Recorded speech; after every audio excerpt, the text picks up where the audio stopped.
Como vai, amigo? Bem-vindo à vídeo explicação da planilha Excel mais que avançado, planilha mais que dinâmica. O nosso primeiro passo será a criação de um formulário sem a utilização do código VBA. Bem, para isso nós temos aqui, já devidamente preenchido do lado esquerdo, 2 linhas e 6 colunas, com conta, valor, dia, mês, referência, cheque, número. Nas células inferiores, está tudo vazio, a não ser pela célula da coluna referência, onde há uma fórmula chamada concatenar B4E4, ou seja, esta fórmula junta o nome da conta com o número do mês. Mais tarde vocês verão para que serve esta referência, esta fórmula. Bem, para a criação do formulário da forma mais simples, basta você selecionar estas 2 linhas, ir aqui em cima e escrever banco de dados da seguinte maneira: banco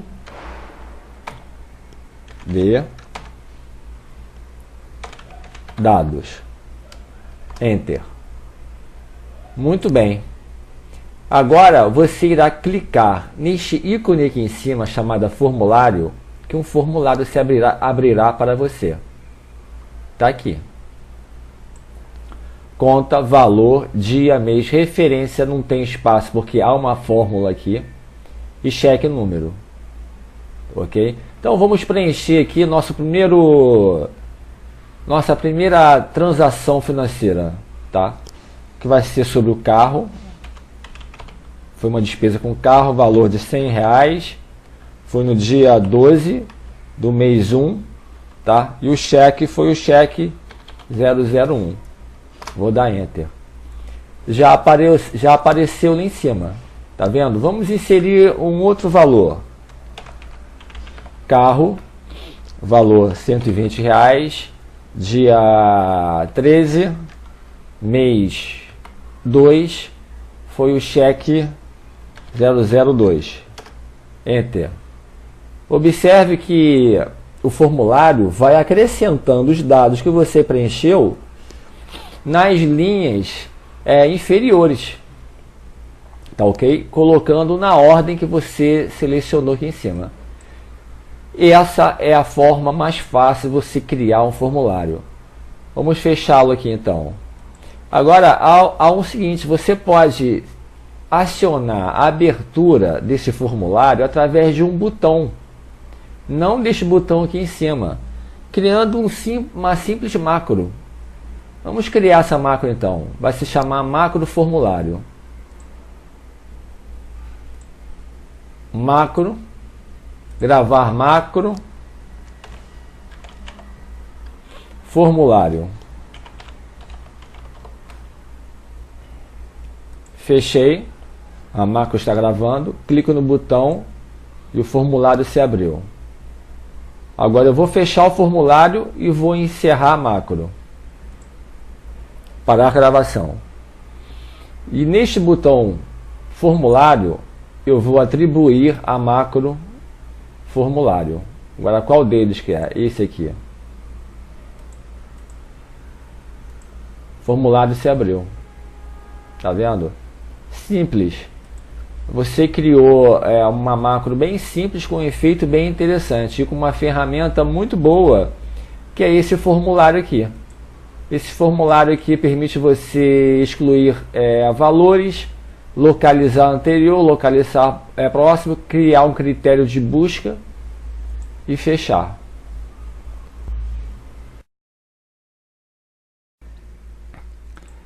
Uma vez estando o nosso formulário funcionando corretamente e o nosso pequeno banco de dados devidamente preenchido com algumas contas como exemplo, iremos para a área de consulta do banco de dados, onde você poderá saber quanto gastou em cada conta em um determinado mês. Para simplificar o nosso trabalho, colocamos apenas 4 meses, um pequeno plano de contas à esquerda e o total de cada mês. Vamos analisar como exemplo a fórmula que está em carro no mês de janeiro.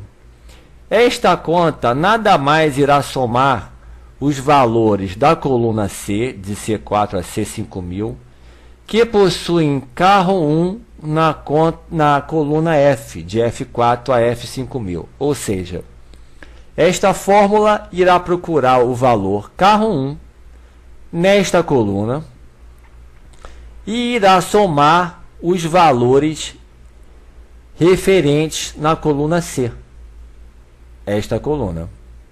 Como nós temos dois carro 1 na coluna F, a fórmula irá somar esses dois valores, que dará 220. A diferença da fórmula de carro de janeiro para carro fevereiro, março e abril é apenas a sua referência. Na fórmula carro fevereiro, a referência é carro 2, porque é mês de fevereiro. Carro março, carro 3. Carro abril, carro 4. Vamos usar mais uma conta como exemplo, que é a conta moto. Moto mês de janeiro. Nós teremos lá moto 1, depois moto 2, depois moto 3, depois moto 4. É isso.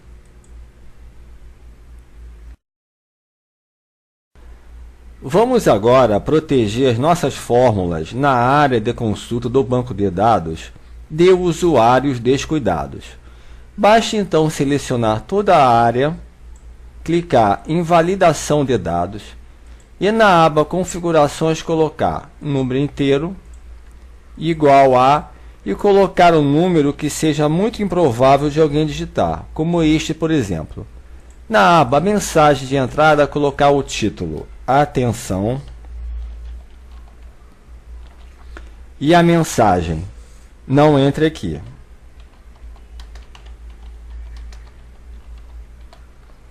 Na aba alerta de erro, título atenção, mensagem operação proibida. Vamos mudar aqui o símbolo para este aqui e dar OK. Feito isso, quando qualquer pessoa clicar na área de consulta do banco de dados, já aparecerá uma mensagem: atenção, não entre aqui. Mas se ela insistir em alterar aquele conteúdo, aparecerá uma outra mensagem: atenção, operação proibida. Continuar, sim, não, cancelar e ajuda.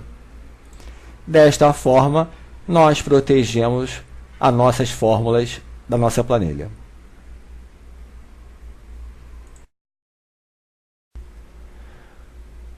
Vamos falar um pouco sobre barra de rolagem e formatação condicional. Observe que na área de consulta do banco de dados há uma barra de rolagem.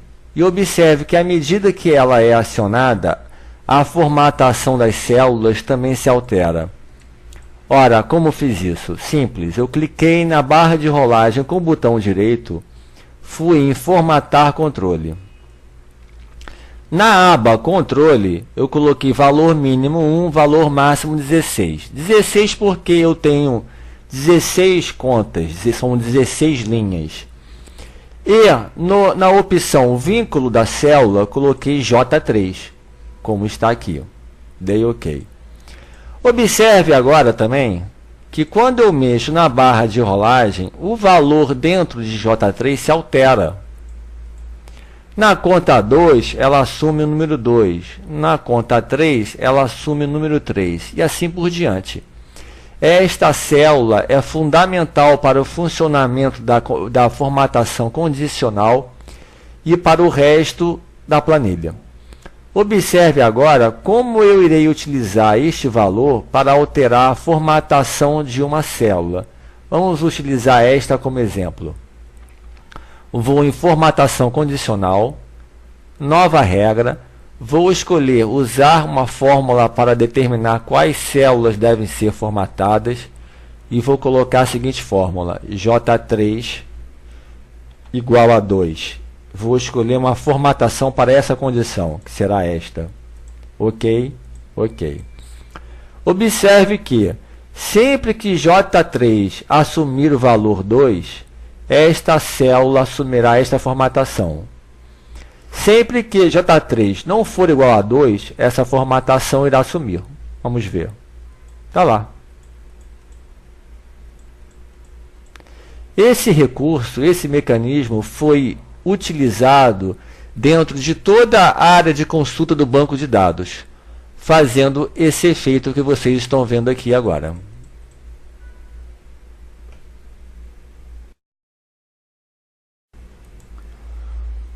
Outra ferramenta utilizada na planilha são os botões que colocam a área de consulta do banco de dados ou em ordem alfabética ou em ordem decrescente de valores.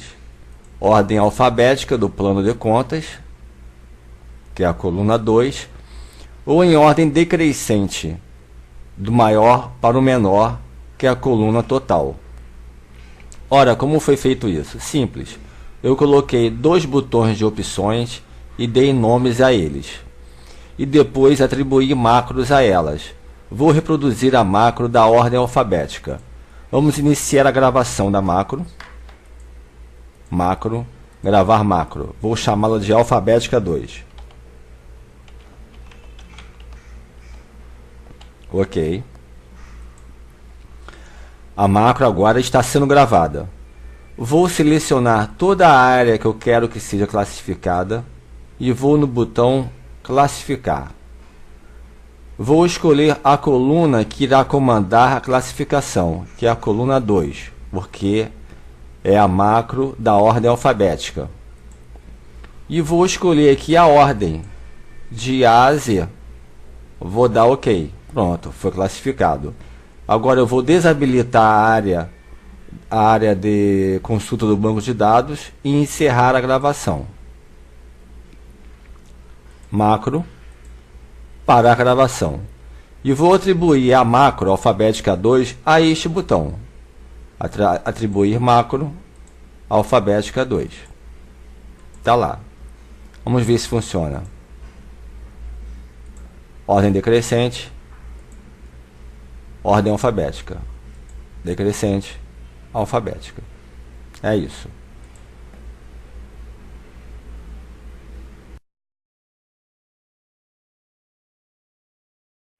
Sem dúvida alguma, o recurso mais importante da planilha são os gráficos que se alteram com o clicar da barra de rolagem na área de consulta do banco de dados. Sempre que esta barra é acionada destacando uma conta, os gráficos imediatamente mostram dados e estatísticas desta conta escolhida. Bem, vou mostrar como isso foi feito. Eu tenho uma pequena área em azul de 2 linhas e 5 colunas.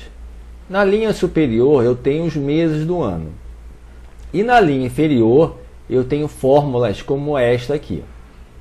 PROC, J3, I4, I19, J4, J19. Ou seja, esta fórmula procura o valor em J3 na coluna I e retorna o valor correspondente na coluna J. No caso aqui, o valor feira. Está aqui o resultado.